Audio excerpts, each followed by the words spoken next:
चित्र स्पष्ट दिसेल। याचं कारण हे स्थानिक स्तरावर होत असतं।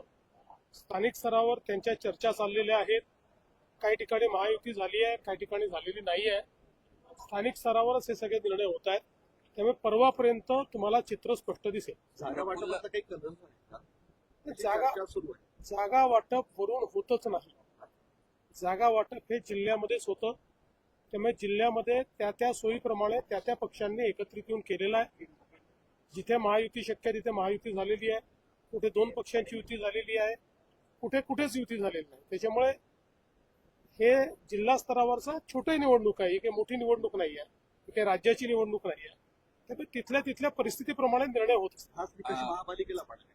महापालिकेमध्ये वेगळा निकष होतो। याचं कारण महापालिका मोठी शहर आहेत, त्याच्यामुळे त्या ठिकाणी जिथे शक्य आहे तिथे आमची युती होणार। प्रफुल्ल पटेल असं म्हटलंय की कुणी स्वतःला बाहुबली असं समजू नये, आम्ही अनेकांना निवडून आणलंय।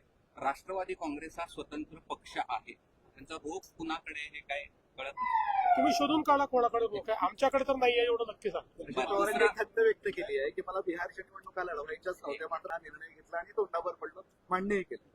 ठीक आहे, मला असं वाटतं हे त्यांचं म्हणणं खरं आहे, कारण त्यांची कुठलीही ती निवडणूक लढवण्याची तयारी पण नव्हती आणि म्हणून ते बिहारला गेले देखील। पुण्याचा जो मॅप आहे, पुन्हा संभाजीनगरचा जो मॅप आहे तो व्हायरल झालाय रस्त्याचा, आणि त्यात काहीच लोकांनी खूप मोठ्या प्रमाणावरती जमीन ते सगळे तोंडगाशी पडते। याचं कारण अंतिम मॅप अजून तयार व्हायचा।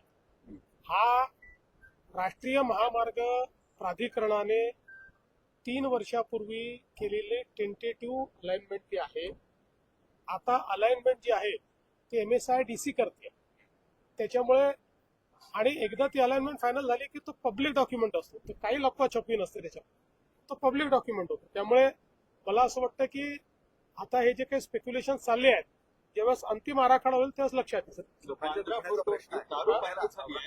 रस्ता आहे संभाजीनगर, तो गेली काही महिने 5 तास 6 तास 7 तास 8 तास कुणी रिपेअरच करत नाही। या संदर्भात राष्ट्रीय महामार्ग प्राधिकरणाला विनंती केलेली आहे।